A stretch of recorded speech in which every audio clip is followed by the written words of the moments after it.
We know your mom is one of a kind. So celebrate her.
Wonderful things you have done, wonderful things you will do.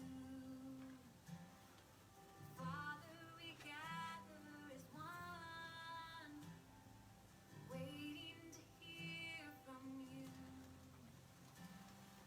Spirit, unite our lives, fix our eyes. Show us the weight of your grace as we seek your ways. Make it known in the depths of our hearts. Make it known. Shine your light in the dark. Make it known who you are. Make it known to the ends of the earth. Make it known till the nations have heard. Make it known. Make it known. Make it known. Wonderful things you've done. Wonderful things you do.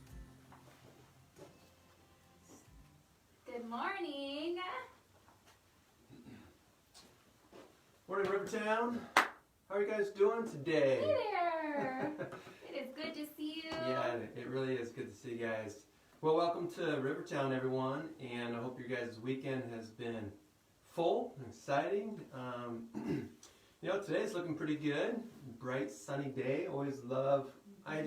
There's something about Sunday morning, sunshine, grabbing your breakfast, grabbing a cup of coffee. It's one of my favorite parts. I just look forward to those days, and especially when it's sunny Sunday morning. I just love those surprises. So, yeah. So good. This morning, Libby was like, is it going to be nice today? She's trying to figure out what to wear. And I was like, go ask Alexa. So anyway, Alexa told us it's going to be fairly nice today. So we want to welcome you. I'm seeing some good mornings here. It's always fun to see these comments. So feel free to let us know that you're here. Hi, Brenda. Ellen, good morning. Hi, Katie. Bridget. Shirley Phelps, good morning. Hi, Erin. It is so fun. I think I saw Brittany pop on. And yeah, here we go. Well, it's a really special day around the Bricknell household, and I'm going to tell you why when I share our psalm. Do you have that ready for me I do. to read? Let me go grab it. Okay, I'm going to go get the Bible. We tried something new this morning by setting up a little sign. And if you were catching it early, we tried to stream some music, but then our Spotify playlist started playing an announcement, a commercial. So if you heard that, You know what? Laugh at us, We were right? giggling silently behind the camera. You might have heard that too. So, Yeah. Okay, firstly, Yeah, so we just want to remind you guys that we believe the giving is so a part of just our relationship with God. When I was becoming a young adult, I was wrestling a little bit with how is giving a part of my worship, and especially as a college student. And what I found was that when I started to realize that what was given to me was given by God, I felt free to just share that. So whether it was giving an offering to the church or sharing that with somebody in need, there was just so much generosity that God helped me to see. Like, He's generous and He loves giving. And when I started to, my relationship with God started to kind of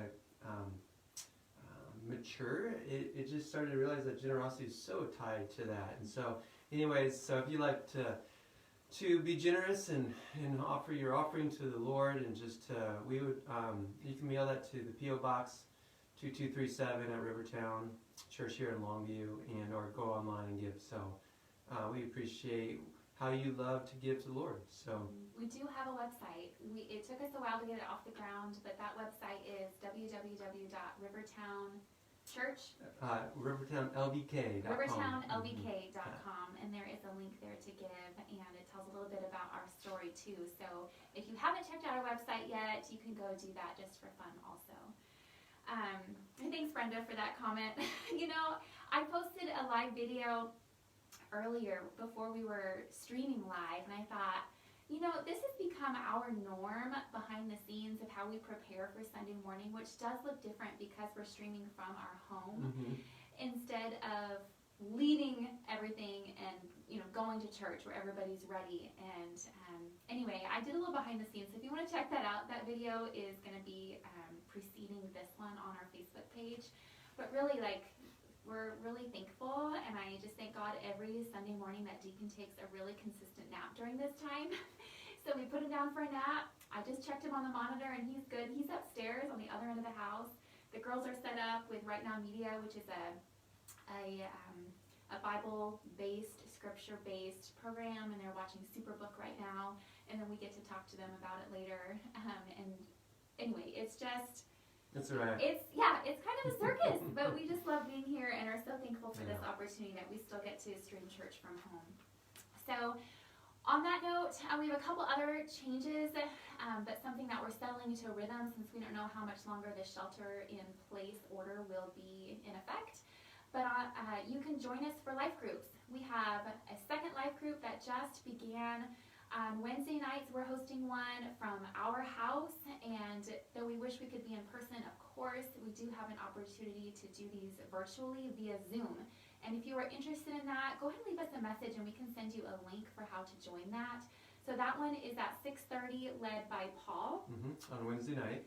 And you can use your video or not, but it's really fun to see your face, and you can be on your couch in your sweatpants. It doesn't matter, just come as you are. And then we were able to start a second one, which is on Tuesday evenings, hosted by Melody Guler, and Brenda Rosencrantz is a part of that one. I think Ellen, you're a part of that one.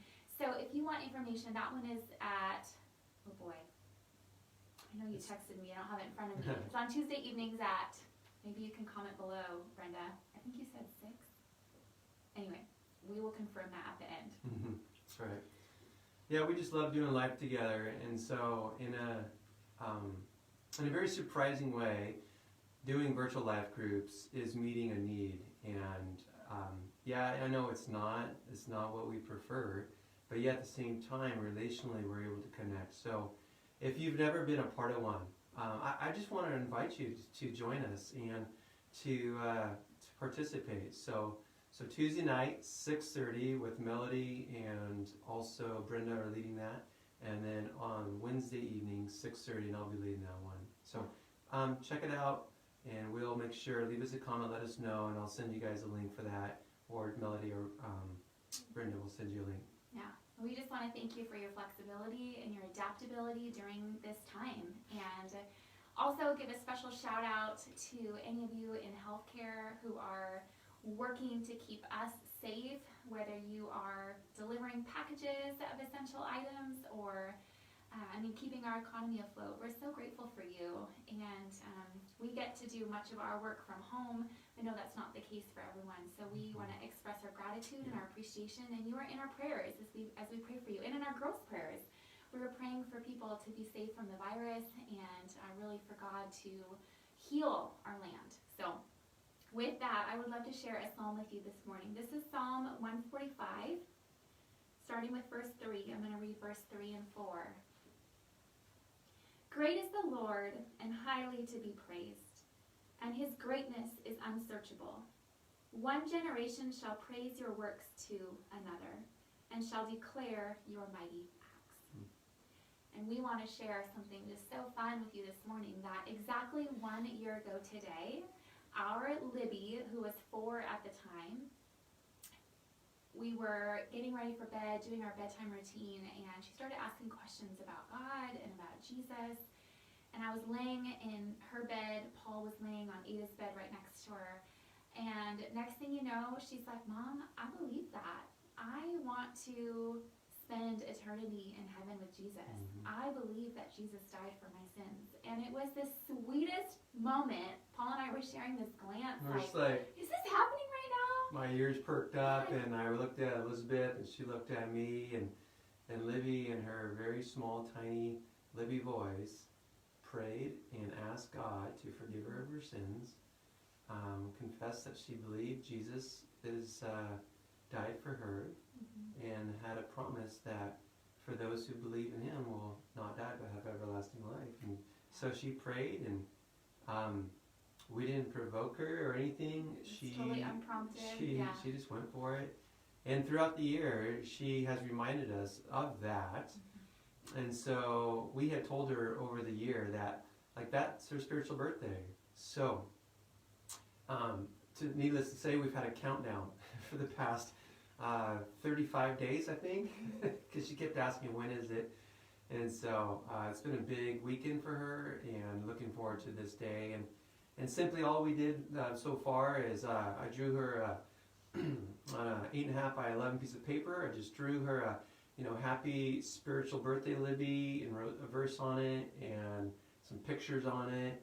And then she read that, and she was ear to ear with a smile. And then gave her a coupon, and the coupon was, you ready? This coupon could be turned in at any time for one Happy Meal at McDonald's. That was her one request. That's all she wanted. That's all she wanted. So we could deliver that even during quarantine. Yeah, so we'll be cashing in on that, I'm sure. She's Today. probably like right after this is all done, she's like, can we go? Yeah, she wants that. So we love celebrating those things as a family, and would encourage you to celebrate these things as a family too. Put them in your calendar. It's so sweet, and it has brought a lot of brightness to our days while we're at home, of spending these bonus days with our kiddos, and streaming, down in our basement online, praying against interruptions, but they're content. They know this is part of what we do as a family, and they miss church as much as we do as far as being together for church. So, okay, I am going to kick us off in a word of prayer this morning, if you would join us. Heavenly Father, what a day, what a month, what a year. I just looked at a big map of 2020, a calendar we have hanging in our office, and I just feel like putting a big X through several of those months because of what it has meant for not just my family, but our community, our city, our nation, and our world. And while we grieve for the things that we have lost, for the things that are different, for the things that will never be the same, Lord, I'm reminded that you are still the same, and you are the same today, yesterday, and forever. And that as much as these things make us sad here, they grieve your heart infinitely more. Lord, I'm also reminded that you came to bring hope and life, and that this is not the end of the story. That's what the message you gave Paul on our first Sunday, where we streamed from home, that this isn't the end of the story, that this will last for a period, and then we will move on. So Lord, I pray that you would be guiding us, you would be giving us strength, strength. You'd be giving us wisdom. You'd be giving us encouragement. You would be whispering truths to our ears in this time, whatever we need to hear, whenever we need to hear it. And in turn, God, we would be obedient to be sharing that with other people in our lives who may or may not have the same hope that we do. So we're excited this morning, Lord, as we continue to dig into this message of loving our neighbors. Pray that you would convict us where we need to be convicted. You would inspire us, encourage us, challenge us, and just give Paul favor this morning that his words would minister to our hearts and be pleasing to you. In Jesus' name, amen. Man, thanks, Elizabeth. Appreciate that. Well, again, I'm looking forward to a part 2 series of The Art of Neighboring. And what we talked about last week was just really taking the Great Commandment seriously. And the first part of the Great Commandment that Jesus shares with us is that we need to love God with all of our heart, soul, mind, strength. So all of our being. He's like, the most important thing is to love, to be in this love relationship with Him. And the second part of that is to love your neighbor as yourself. And so out of your relationship with God, you are, there needs to be like an action, like a result. Like you have this, so you need to give it away. And so you need to love your neighbor. And so specifically, we are talking about your literal neighbor. Now that particular passage could be referenced and shared in the people that you work with, right? The people you go to school with, the people that you may go to the gym with, or so on and so forth. But often what happens, especially in America, is that we neglect loving our literal neighbor, because when we come home, our home is our sanctuary, it's our bunker, it's our safe place, and this is our space, this is our private world, and we really don't want anybody to interfere with our own private world. And so, what do we do with this passage though? How do we literally love our next door neighbor? So that's what we've been talking about. Today we're going to be continuing that conversation. But before we get into it, I want to ask you, how are you guys doing on your block map? This is like my neighborhood. We posted this last week, and so again, if you didn't get a chance to, the idea behind this is to literally just kind of like, are you able to identify 8 of your neighbors that are next to you? Now I know that not everybody lives in a nice block. Some of us live on country roads, and our neighbors are half mile, quarter mile. I mean, they're at a distance, or you're on a gravel road. So this is just an example of, are you able to identify 8 neighbors and then their names? And so it was pretty cool. I was able to add 2 more people to my block map, and I'll share about that in just a moment.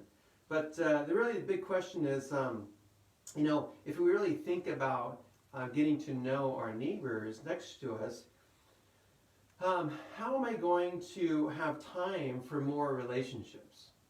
Like, think about this. You all already are in relationship with multiple people in different networks, in different categories, in different spaces in your life. But how do you create more space or more time for people who live right around you? How do you include 8 more people into that already busy life? So I want you to comment right now on Facebook. So here's the question I want you to comment in. I want to kind of know what you have to say and what you think. But what is really the biggest obstacle for you to be an effective neighbor? Okay, so again, what is the biggest obstacle to becoming an effective neighbor? So please leave a comment. I would love to hear what you think about this. And as you do, you may think, well, it may be like where you live. It could be your personable skills. You're an extrovert. You're an introvert. It might be your work schedule. It could be that, like some of us, you live on a dirt road and your neighbors are really far apart. So what is some of your bigger obstacles, or like the one big obstacle that we all experience? And so I'd say that for all of us, it is going to be. But I have a story before I share this. Okay. So last week on Monday, my family and I, we decided to walk over to North Lake Elementary School. We have been taking advantage of Longview School District's free lunches for kids.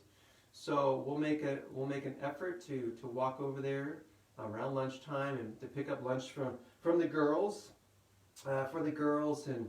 And so last Monday, the four of us plus Deacon in stroller walked down the road kind of over towards Olympia Way and headed our way towards the school. And about 4 houses down, we actually ran into a neighbor that I hadn't met yet.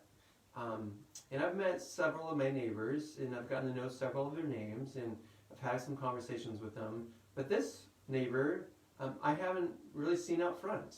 And so, in fact, we walked by and we said hi, right? We kind of gave the acknowledge, and then didn't really have a conversation, but kind of carried on and went to school and picked up our lunch.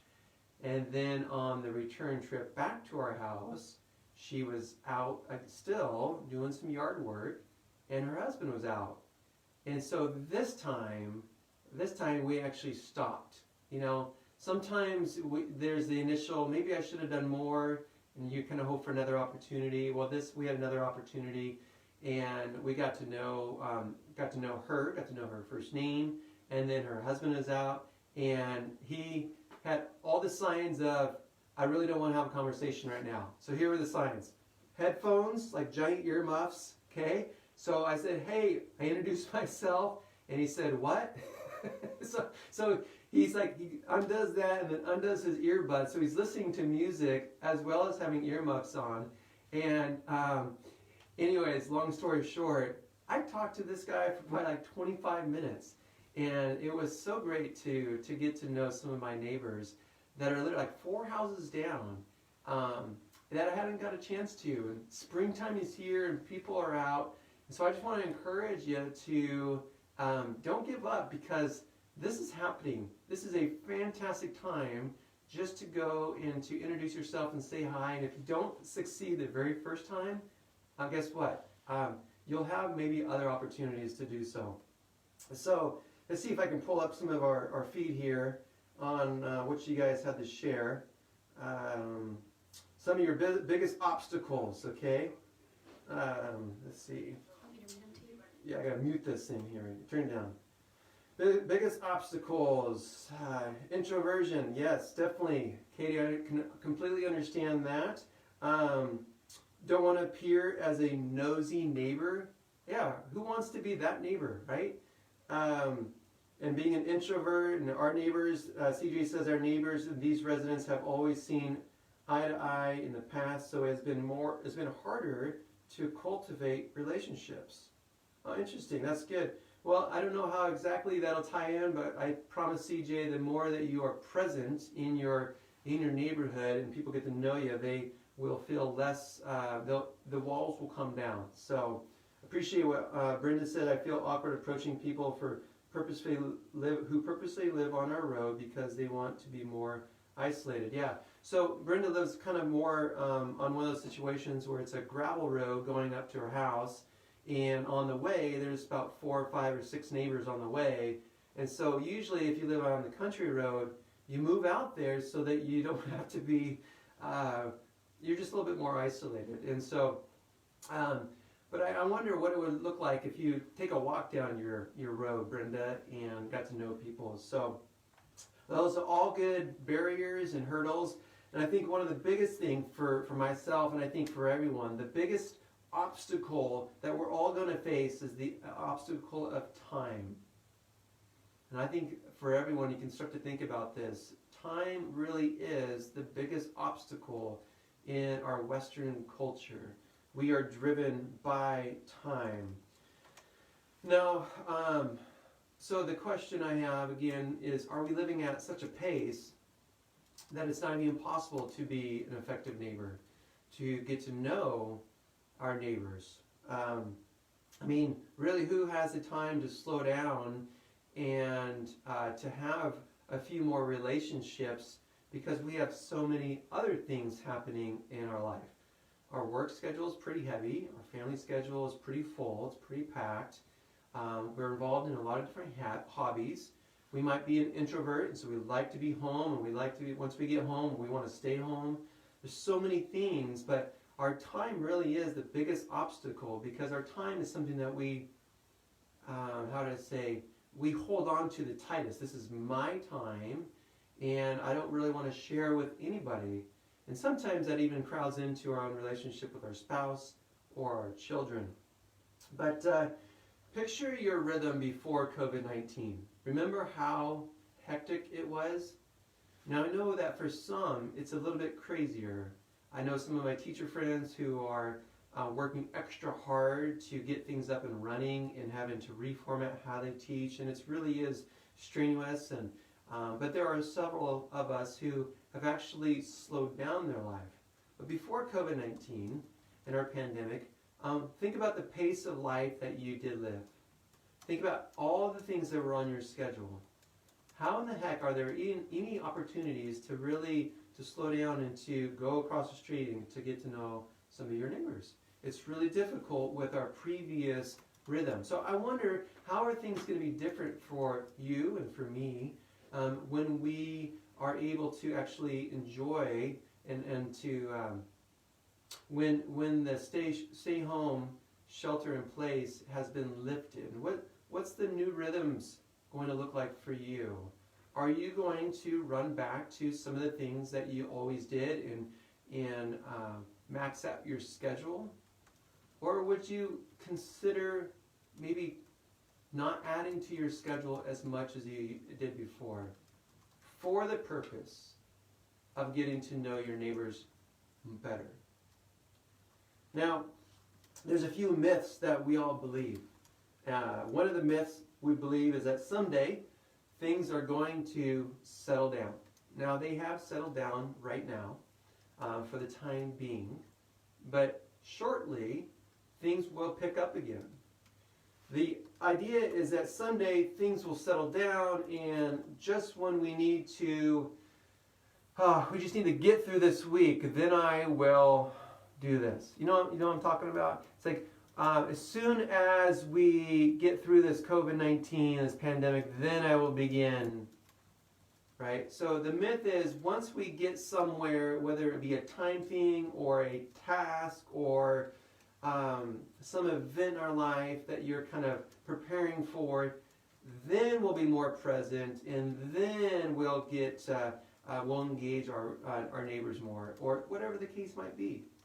Well, that is always a myth, because there's always one more thing that we're always pushing towards. Another myth that we believe is that more is going to be enough.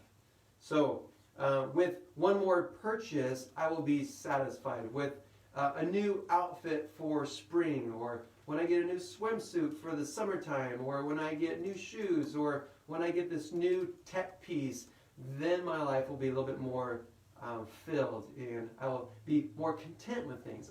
Now, you and I both know that whenever we buy that new tech thing, it does feel good for a short while, but very quickly we're on to the next thing and we're wanting something more.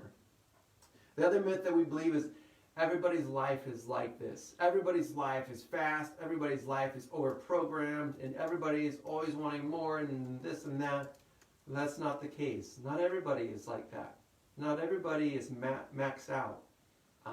And so today I want to help just kind of slow down and have you consider how you use your time. Now this morning's text that I'm going to refer to comes from the book of Luke, chapter 10, verse 38 through 42. I'd like to invite you to follow along with me, so if you want to open up your Bible, you're more than do that. And with me, I'm going to read for you as well. So Jesus tells us maybe a different way that we can live. So would you follow along with me in Luke chapter 10, verse 38. And Jesus and his disciples were on their way. He came to a village where a woman named Martha opened her home to him. She had a sister called Mary, who sat at the Lord's feet listening to what he said. Now pay attention the two women and what they are both doing. Mary sits at the feet of Jesus and listens to what he says. Verse 40. But Martha was distracted by all the preparation that had to be made. She came to him and asked, Lord, don't you care that my sister has left me to do all the work by myself? Tell her to help. Martha, Martha, the Lord answered, you are worried and upset about many things, but few things are needed, or indeed only one. Mary has chosen what is better, and it will not be taken away from her. See, Martha was distracted with the preparation of hosting because Jesus is over. So naturally, she finds herself in being hospitable. Well, why not? That's maybe something that she's really good at. And also, it's one of the things that culturally is expected of her. But as a result, she's missing out on time with Jesus. She's busy preparing, but she's missing out on the time with Jesus. So at first glance, it totally appears that she is doing everything that is correct. She's being hospitable, she's preparing things, her rabbi is here, Jesus is here, and she's getting everything ready. She is rushed and she's missing out on the main thing. Even though she's doing some really good things, right? So did you catch that? So Jesus is like, Martha, like, you're like so busy, you're missing out on the main thing here. It kind of reminds me of weddings. Now picture weddings.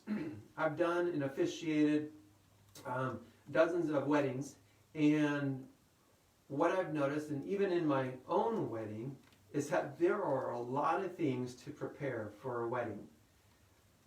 You wake up, or you go to bed the night before thinking of all the things that you need to do in the morning to make sure that when everybody shows up, that they are going to feel right at home.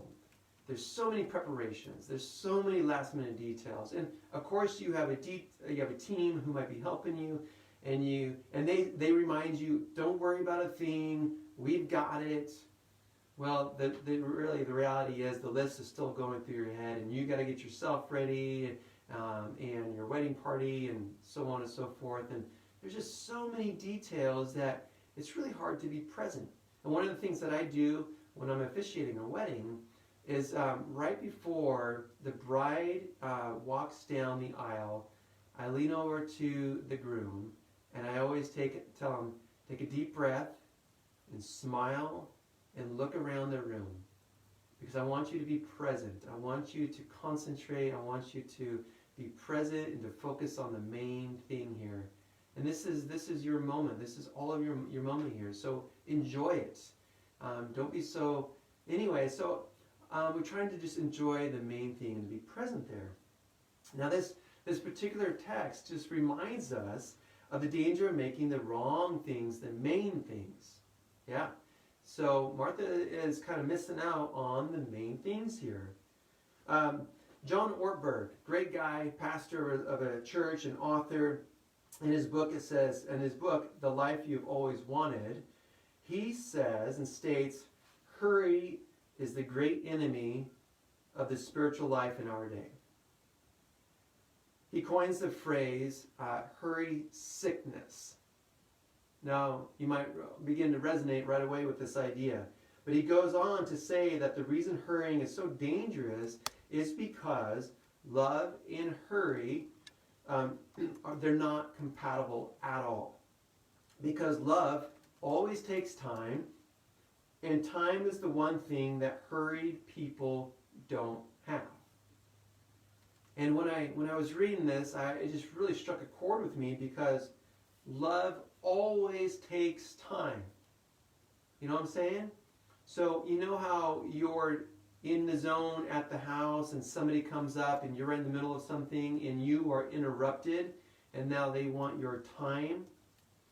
Love is always going to acknowledge that person and give them time. Now there might be times when you can't do it right away, but to dismiss this individual is to say that you're not important, and it's also communicating that I don't love you.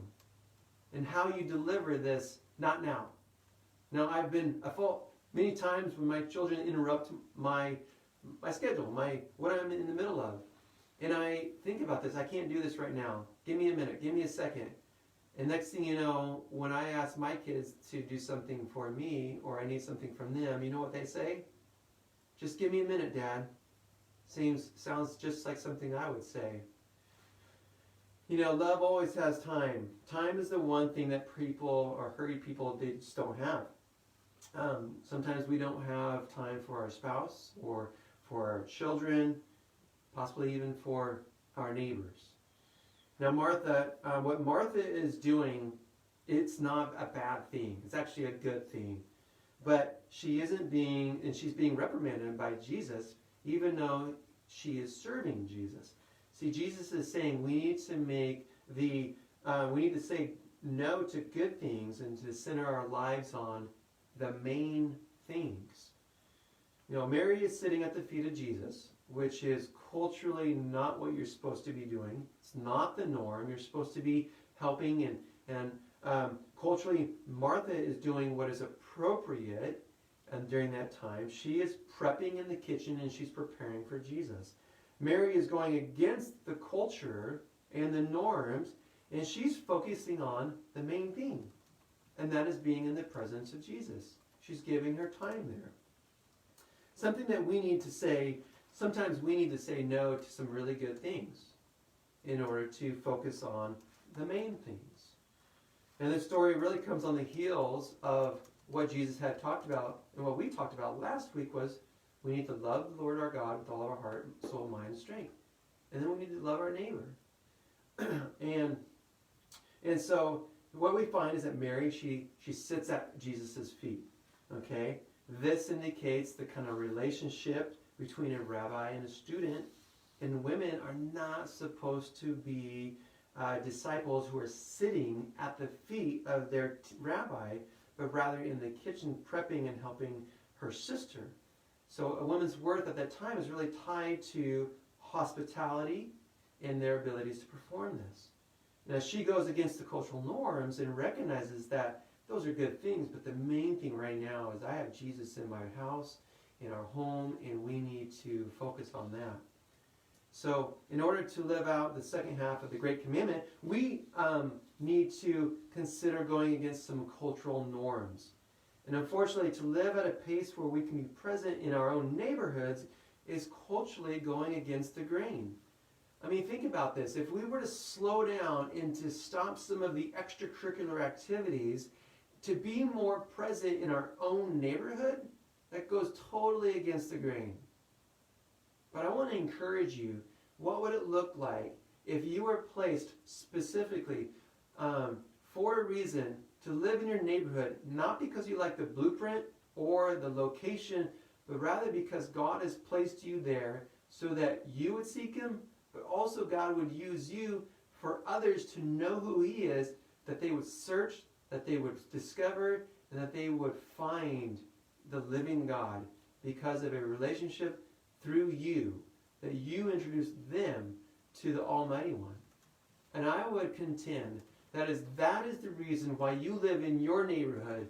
It's not because you like where you live, although you may, but it's because God has placed you there in that neighborhood so that other people would come to know Jesus. Why do I believe this so strongly? Because in Acts chapter 17, we looked at this last week, and I want to remind you what it says. From one man, He made every nation of men, and that they should inhabit the whole earth, and He determined the time set for them, an exact place that they should live.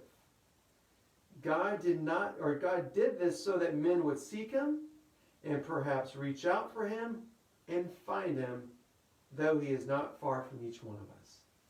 According to that passage, you were placed in the location where you live so that other people would come to know God. I think that's brilliant. I love it. It resonates with my heart so much and inspires me to think of where I live. It gives me purpose, and gives me mission, and gives me an opportunity. And I can't stop thinking about this verse. And I just want you to encourage you to kind of continue to meditate on that particular passage and to consider your neighborhood as a mission field, as an opportunity to really introduce people to God.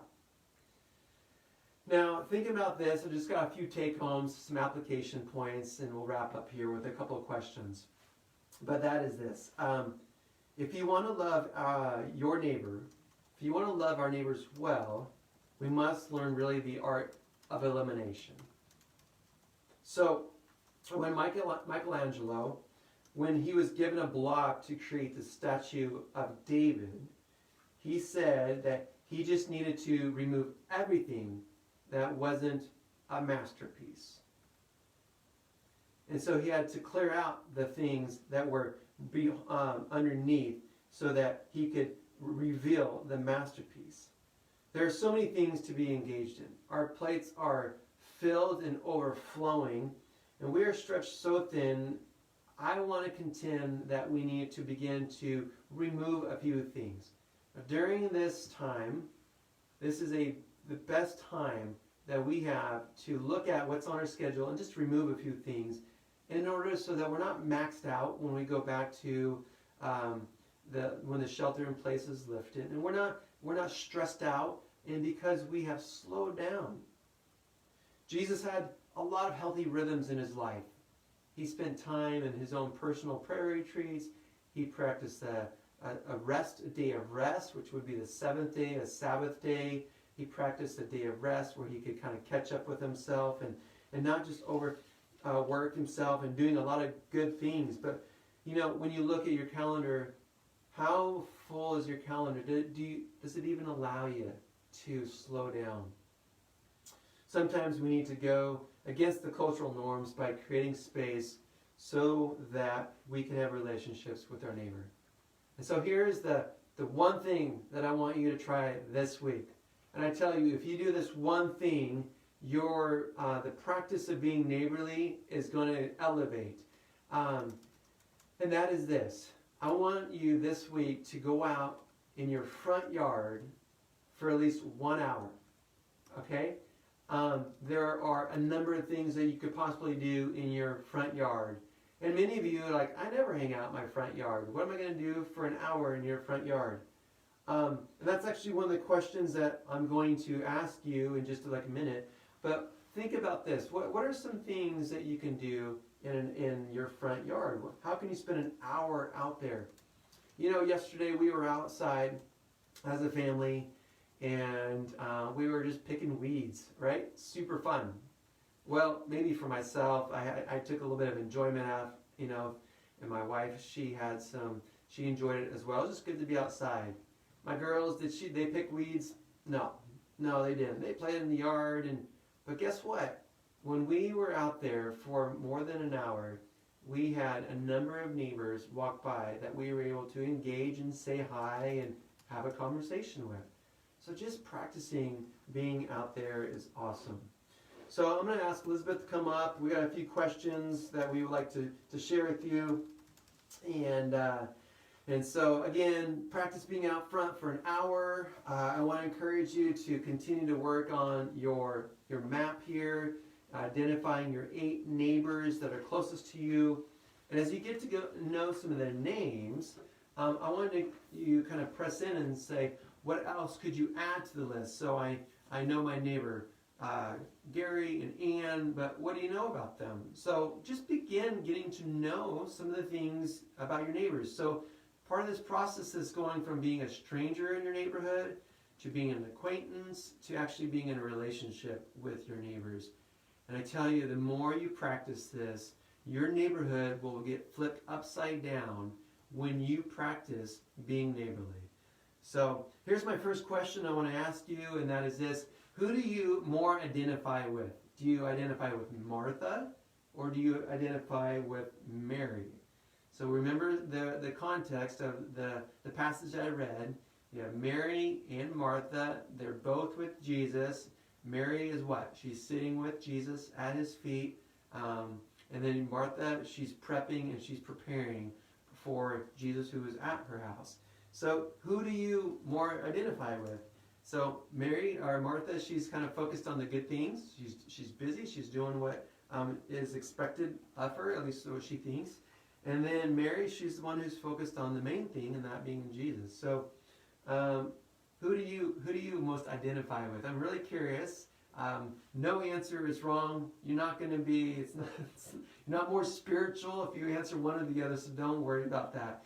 But, and I realize that sometimes you might identify with both.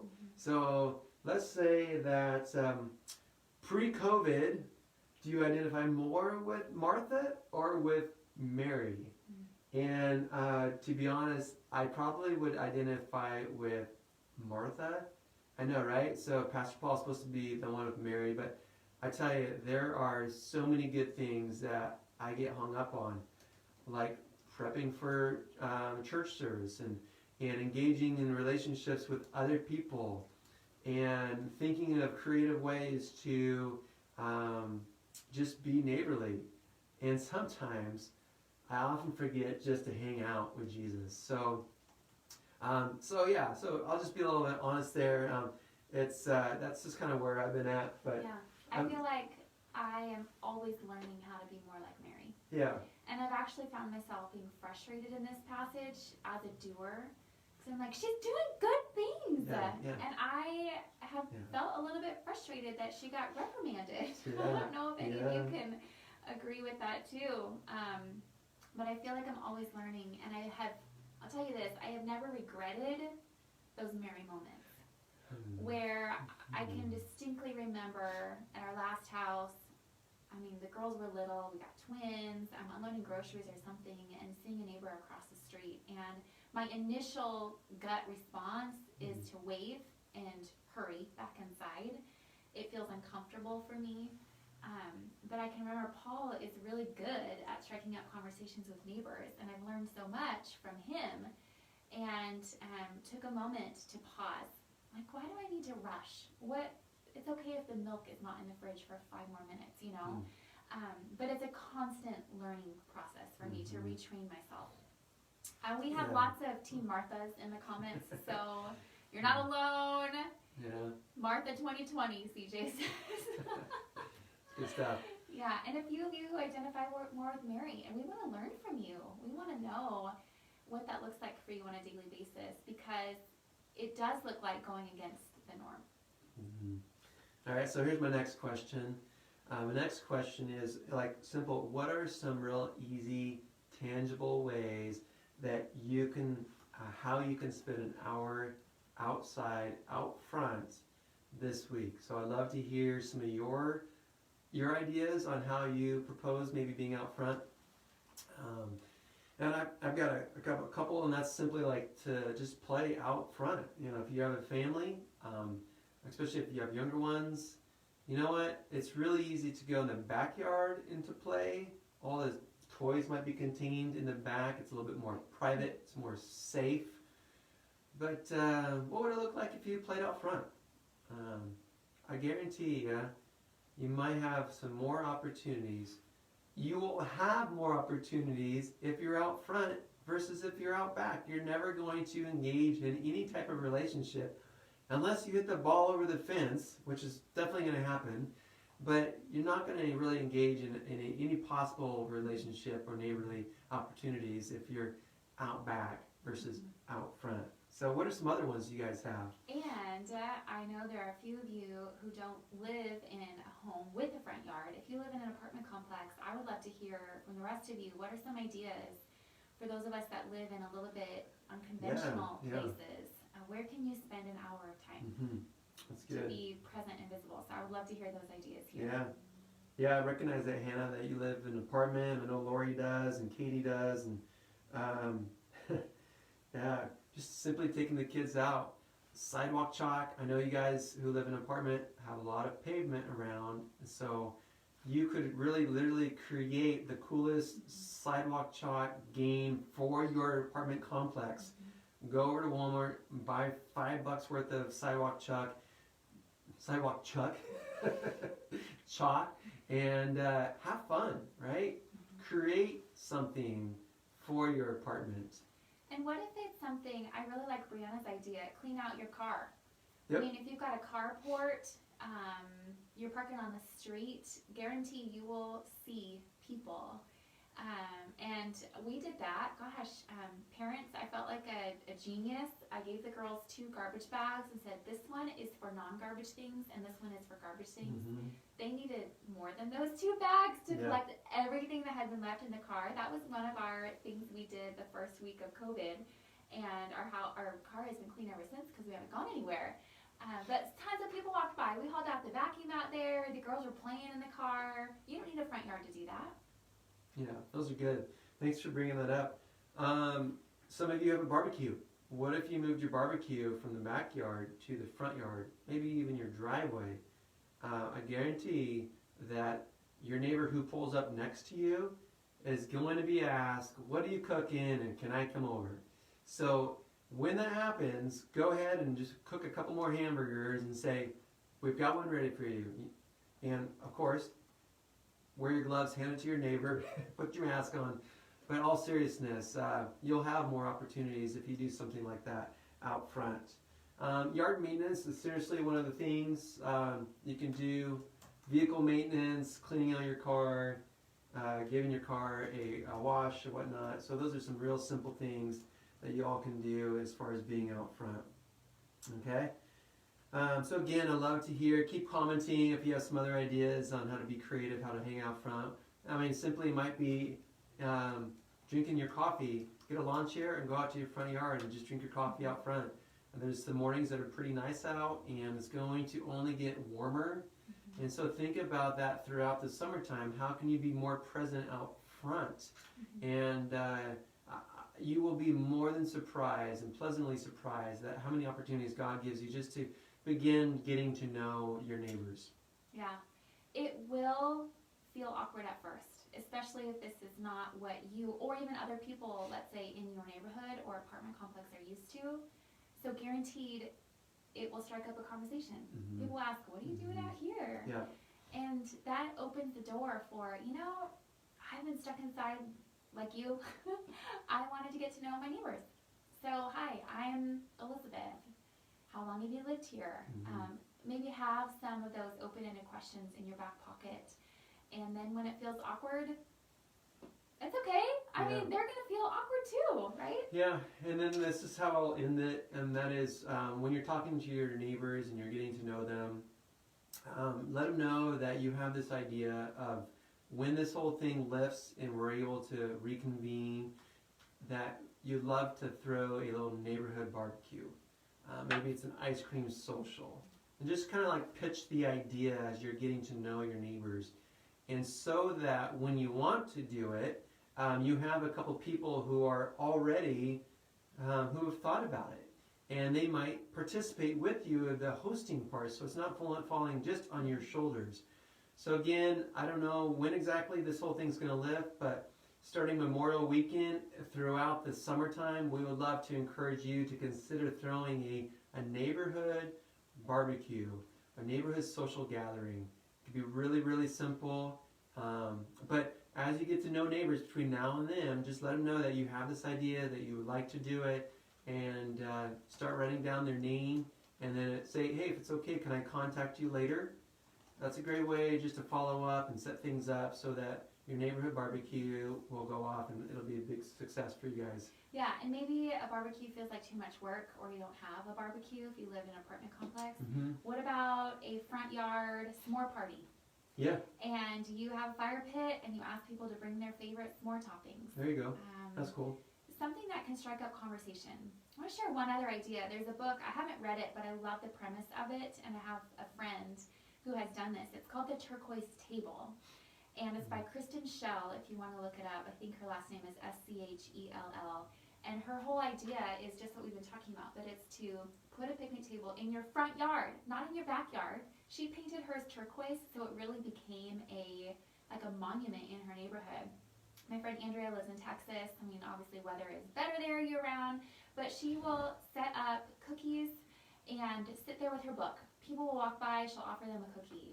Maybe you can put jars of flowers. Just, hey, I'd love to share a bouquet with you from my yard. It's like a lemonade stand, but you give people a reason to sit down and visit. So I love that idea. And for my birthday, was it last year? Mm-hmm. Yeah, I got the best present from Paul because he'd heard me talk about this. We'd already been exploring what does it look like to get to know our neighbors in our new neighborhood. And in a gift bag, he gave me a paint sample of a turquoise paint strip, a tiny can of paint, and then he printed off a picture of a picnic table. So I got a picnic table for my birthday, and I love it. And we don't keep it out in the front yard year round, again, weather, but we have brought it out to the front yard, and it has been so fun and really inspired us to do more of our gatherings in the front yard. So I hope that you will be inspired to do something similar. Yeah. Again, this is all an art. There's no science behind it. You live in different neighborhoods. Your context matters. So you'll have to like be creative with you, your spouse, your neighbors, and figure out what's a good way to do it. So some of us live in the city. Some of us live out in the country. We all have different contexts. But you've all been placed there by God for a reason. So that is the most important thing to remember, is that God has placed you there so that others will seek Him. And that one of the biggest barriers to all of this being a good neighbor is the time. So during COVID-19, reconsider how you're going to spend your time and how you can be more present in your own neighborhood. Would you join me in a word of prayer? Father God, thank you so much for who you are, for what you're doing, for where you've placed us, and for the opportunities that you've given us to be neighbors. Neighbors with some people that we may not know yet, but we're going to know. Some people that we may already know. But God, we thank you that you are intentional and you're purposeful, that you have the big picture in mind, that you include us in that. God, we thank you so much for the ability to connect today through social media and just who you are and what you're doing. We thank you for your Spirit, that despite being distant, your Spirit, the Holy Spirit, is the one who talks to us all at the same time. Such a beautiful thing. We love you, God, and we look forward to joining again next Sunday through the same format. Until then, we pray. In Jesus' name, amen. We love you guys. We'd love to connect with you during the week. So if you would like to join one of our life groups, leave us a comment in this morning's thread. We will send you a link for either Tuesday night, 6:30, or Wednesday night, 6:30. And again, you can also go on our website and you can join us for one of those life groups through our links on there. Thank you. Have a great week, everyone.